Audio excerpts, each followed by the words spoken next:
He had never seen him. But he had staked everything on him. His neighbors had seen him, some had walked 3 days to Galilee and come back with stories that didn't sound like stories anymore. A blind man reading his own name in the dirt. A woman stopped mid-collapse. A man 4 days dead, walking out into the sunlight. Caleb had heard the stories. And he had believed them. Not because he had proof. Not because he had seen. But because something in them felt true the way only a handful of things in a man's life ever feel true, in the chest, not the head, below the place where doubt lives. So he believed. He said it out loud. In the marketplace. To his neighbors. There is a man in Galilee and I believe he is from God. People looked at him the way people look at someone who has decided to trust something they cannot touch. He didn't care. His name was Caleb. A stonecutter. Rough hands, quiet nature, one son Daniel, 4 years old, who had come into the world early and small and fighting, and had been fighting ever since. Daniel who laughed too loud. Daniel who ran before he could properly walk. Daniel who had, 3 weeks ago, started waking in the night. At first Caleb thought it was dreams. But this was not dreams. This was Daniel sitting straight up in bed with his eyes open and his eyes wrong, too still, too fixed, watching something in the corner of the room that was not there. Not crying. Not calling for his mother. Just watching. By the 2nd week he had stopped eating. By the 3rd week he had stopped speaking. He would sit in the corner, the same corner he watched at night, with his knees pulled to his chest and his eyes somewhere Caleb couldn't follow. Sometimes his small body would shake, hard, like something was moving through him from the inside. Then it would stop. And he would go still again. The physicians came. They shook their heads. They left. The priests came. They prayed. They left. Caleb sat beside his son every night and held his hand and talked to him. Daniel, it's your father, I'm here, come back. And Daniel looked at the corner. One morning his wife found him on his knees in the dark, forehead pressed to the floor. I believed you, Caleb said. Not to her. His voice was flat, scraped clean of everything except the words.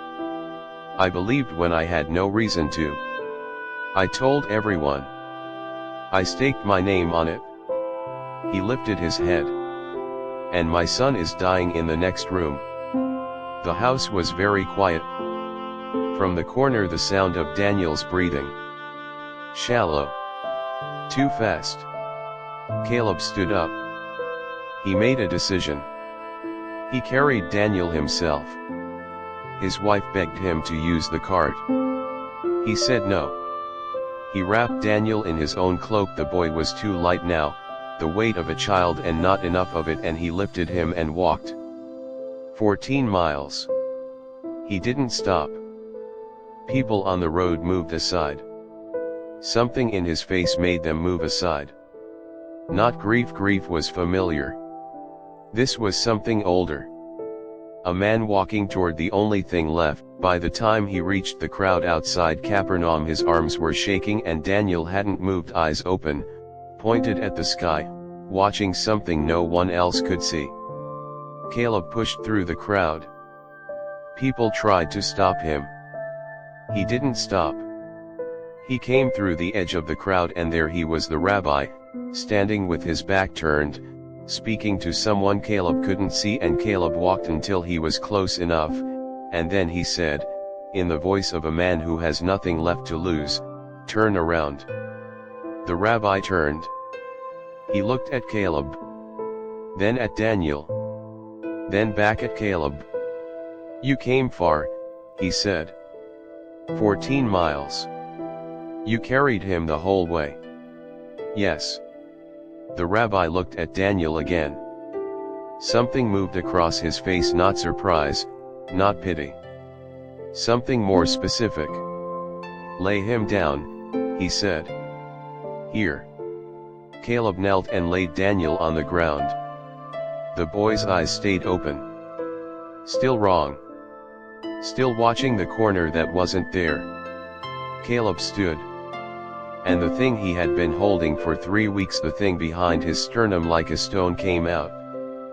You, he said. The rabbi looked at him. I never saw you. Caleb's voice was steady. That was almost worse than breaking. I never saw you do anything. But I believed. I believed when I had no reason to. I staked my name on you and people called me a fool, and I said no, some things you just know. I gave you the one thing I had that cost me something. His jaw tightened. Where is your God's justice? I gave you my faith and he took my son. My 4-year-old son. Who has done nothing. Who still doesn't know what death is. His voice broke on the last words and he let it break. He had been not letting it break for 3 weeks. Is this what believing costs? Is this your God's justice? The crowd was silent. The rabbi stood very still. He did not defend himself. Did not reach for comfortable words. Did not explain. He looked at Caleb the way you look at someone when you are about to say something true and you know it will cost both of you. Then he knelt beside Daniel. He was quiet for a moment, looking at the boy's face, the wrong stillness, the small chest barely moving. And then his voice changed. The gentleness left it. Something harder and older came in underneath. I see you, he said. Caleb frowned. What? I am not speaking to your son. He placed his hand on Daniel's chest. Come out, he said. What happened next, Caleb would spend the rest of his life trying to describe. The boy's back arched off the ground. His mouth opened, not a cry, not a scream, something that didn't belong to a child, something that had no name, a sound from somewhere below, sound that Caleb felt in the soles of his feet and the roots of his teeth. The small body lifted and crashed back and lay completely still. Too still. Caleb lunged. The rabbi's hand came up. Wait. 1 second. 2. Daniel blinked. Both eyes. Normal, the wrong thing gone from them as completely as if it had never been. A storm clearing, a window cleaned, something lifting that had been sitting over him for 3 weeks. He looked at the sky. He looked at his hands. He looked at Caleb. Abba, he said. Caleb's knees hit the ground. He grabbed his son and held him so tightly the boy squeaked and then laughed. That loud, sudden, takes up too much room laugh that Caleb had not heard in 3 weeks. Caleb pressed his face into Daniel's hair and said nothing because there were no words. There are no words for holding a child who has been somewhere else and has come back. He held him until the shaking in his own arms stopped. When he finally looked up, the rabbi was still there. What was it? Caleb said. Something that moves toward light, the rabbi said, in order to put it out.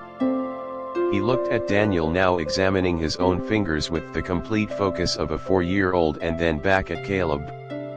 It did not come for your son. It came for what your son could cost you. It knew exactly how much you loved him. It knew exactly what losing him would do to your faith. He paused. It calculated correctly. It simply did not account for one thing. Caleb waited. That you would come anyway. The rabbi held his gaze. 14 miles. Shaking arms. Every reason to stay home. And still you came. And when you got here, you said everything you needed to say. You were furious. You were broken. And you were still here. He let a beat of silence fall. That is not a failing faith, Caleb. That is what faith looks like when it has been walked through fire. Daniel ate that evening for the first time in 3 weeks. He ate until his mother cried. He wanted to know why she was crying. She said, "Because I'm happy." He thought about this for a long time and went back to eating. Caleb sat in the doorway and watched the road and thought about a thing that had looked at his life, calculated the exact wound that would undo him, and aimed there. He thought about how close it had been. He thought about 14 miles, and the moment he almost turned back, mile 9, arms burning, Daniel 2 still, the voice in his head saying, "He's already gone, there's no point, you are carrying a body," and how he had kept walking anyway. Not because he was certain. Because he had given his word. He pressed his hand to the door frame. The wood was warm from the day's sun. "I'm still here," he said. Not to anyone in particular. Not to no one in particular either. Some men believe because they see. Some men see because they believe. And some men, the rarest kind, believe in the dark, carry the weight, walk the 14 miles, say every hard and ugly thing out loud, and are still standing when the answer comes. The enemy knew exactly who Caleb was. That was why it came for him. That was why it had already lost.